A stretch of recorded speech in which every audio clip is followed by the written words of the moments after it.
You're here. I'm glad you're here. I'm glad you're here. Hey, Mike, I'm glad you're here. And Saturday night is about recovery. It's about recovery from whatever is affecting you or whatever's got its stranglehold on you. You know what I'm talking about by stranglehold? Okay, it's pushing you around, picking you up, and saying, you got to do what I say. Right? That's called addiction.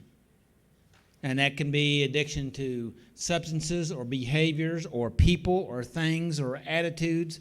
It can be all kinds of things. So we're in step 5. It says we admit to God, to ourselves, and to another human being the exact nature of our wrong. I know we've talked about it several times, but we're on YouTube and Facebook right now because they're videoing me. And I want to make sure that they get it. We're kind of down. I'd say a lot of folks are on holiday, and so they should be watching this. We have 100 or so that watch every week. So anyway, step 5 is that time that we admit. And I like what you were saying, Paul, on teaching that in that step reflection, and that is that we got this stuff. And when we can come to a place that we can trust somebody enough to open up and share some of our stuff and believe that they're not going to use my stuff against me, that they love me and accept me. And that's the way we want to be here at Saturday Night Live. Are we perfect in that? No. I wish we were, but we try to be as good as we can be in that area because we accept you. We love you, we just don't always accept all of your stuff, right? Okay? And we all got stuff. So one of the things I want to share tonight is about, and I have sheets in the back. If you want to get one, that's fine. It's true. Science shows the tongue has the power of life and death. What do you think about that? Yes?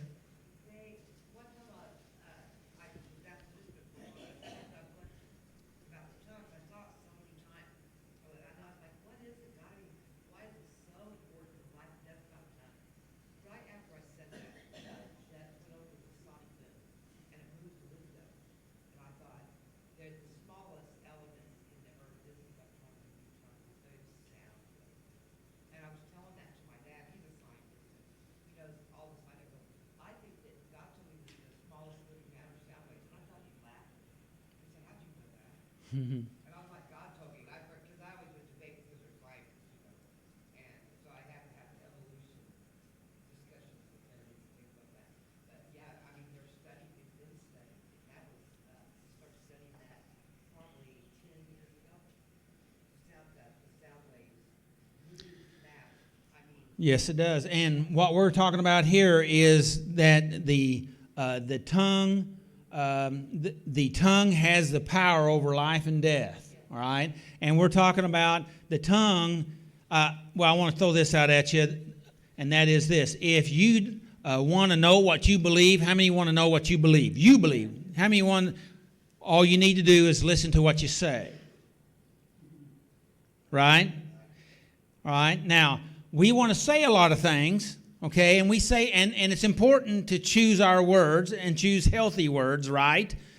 But if you really want to know what you really believe, you need to listen to yourself when stuff just comes out of your mouth. And that really tells you where your belief system is, right? And you ought to listen to yourself from time to time because it can help you identify. And if you don't like what's coming out of your mouth, then you may want to look at making some changes. Does that make sense? Catch it, check it, change it.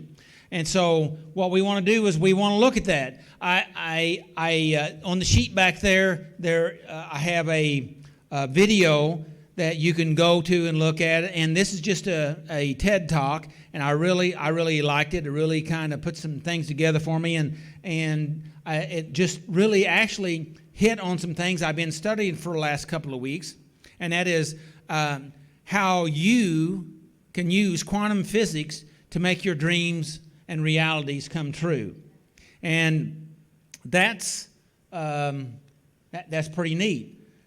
Some of the things that Kim was talking about a while ago is that about how things that were in our life and kind of the atmosphere we're in. I want to start off with this scripture. You don't mind if I read scripture, do you? I'm going to do it anyway, so here we go. Mark 11:23. I've listened to Kenneth Hagin preach this scripture because that was his lifelong scripture. How many of you know who Kenneth Hagin is by chance? Oh, we got a couple, got three, okay? He's passed away now, but and this scripture here, he says, what he says is going to happen, it will be granted him. That's out of the NIV, I think it's out of the NIV translation. And the way Kenneth Hagin out of the King James says, whatever a man says, that's what he's going to get. Okay? So, if it's not just what we say, it's what we say that we believe that really matters. Does that make sense? Now, we can say stuff when we're controlling our tongue, but we don't really believe it. I have people all the time come to me, and they're frustrated because they say, well, I say scriptures, and I say good affirmations, and I say all kinds of good stuff, but the trouble is, they don't believe what they're saying. They're faking it till they make it, right. And I appreciate their attempt, but the fact of it is, just saying it is not enough, okay?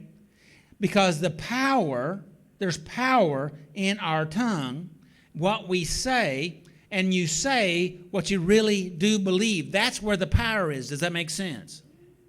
Okay? And I want you to get this, and we're going to be talking about this, I'm suspecting, several weeks.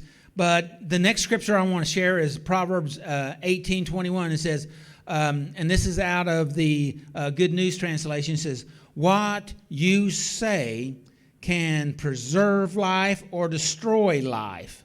Okay? So you must accept the consequences of your words. All right? Out of the NIV Bible says the tongue has the power. Okay? It releases, it doesn't exactly have the power, but it really releases the power. It helps connect to that power. It connects to what you really believe. Does that make sense? Hello? Okay. He said, and this is again out of the NIV. He says and this is the same scripture I just read, but the tongue has the power of life and death. The tongue has the power. So what we say. Now, I was going over this YouTube video, and this young lady brought up, and I've looked at this in the past, but it really, I didn't know for sure. I was wondering about it. It was kind of like some of this stuff you was thinking, well, is this woo-woo stuff or whatever? But for some reason, with some other things I've been studying and with some quantum physics and some different things and some other information I've been looking at, and then they tied the vibrations, the Hertz vibrations, to different personality traits. Okay, and I have them listed there. Have you got the sheet here where they're listed? And the bottom one here, and we've been talking about the bottom two in the last few months, and that is shame and guilt. Okay, guilt is 20. Okay, Hertz on the Hertz scale, vibration scale. Guilt is 30. All right, that is extremely low. That's the bottom of the scale. Okay, enlightenment, okay, is 700. All right, and we're all looking for enlightenment. Step 12 is we're having an awakening. That's an enlightenment. Now, maybe we're not totally enlightened, but it's moving in that direction. Does that make sense? All right. Now, the middle of the scale, from what I understand, is around 200, and that's courage. All right. Now, I just want to just touch on this, and possibly we'll talk more about this later when I speak later. But when I understand when like attracts like, okay, negative pulls negative into you, positive pulls positive into you. This hurt scale. Life and death. I wonder which one's death. It'd be on the low end of the scale or on the high end of the scale? It'd be on the low, right? So the question is, what is it that you want to bring in your life? And wherever you choose to operate, okay, whether it's on the high end of the scale or low end of the scale, that's what you're going to have coming your way. Okay? If you're a farmer, all right, and you're planting seeds, you want to plant good seeds, right? To have a good crop. You don't have to do that. You can plant bad seeds, or you can plant weeds if you want. But how's that going to work out for you? Now the question is, we all have a life garden, and we choose what seeds we plant. This vibrational scale here shows you just exactly what it is you're planting, okay? Now, the middle range there, like I said, is right at courage, okay, 200, all right? Below 200, it's usually having to do with fear or force, okay? You know, trying to push things around, make things happen. You understand what I'm talking about? And grief, desire, and best I can tell, this desire is talking about probably what we'd call carnal desire or selfish desire type of mindset, my speculation from looking at it. And then you have anger and pride. Now, we know that if we continue to stay focused in that vein of thinking or in that energetic realm, what's that going to bring to our life? Despair, destruction, chaos, sickness. Very good. Now, the one thing I like about the scale here, it shows you wherever you're at, wherever you're living the most. Look at that scale. Where are you living the most on that scale? And what's around it? That's the stuff that you're attracting into your life. Is that what you want? Is that what you want? Is that what you want? Okay? Paul was talking about step 5 and about his stuff. The trouble is when we are in our stuff and the steps are to help us to focus it, because most of the time we're unconsciously in our stuff, okay? And we try to avoid it consciously. Isn't that true?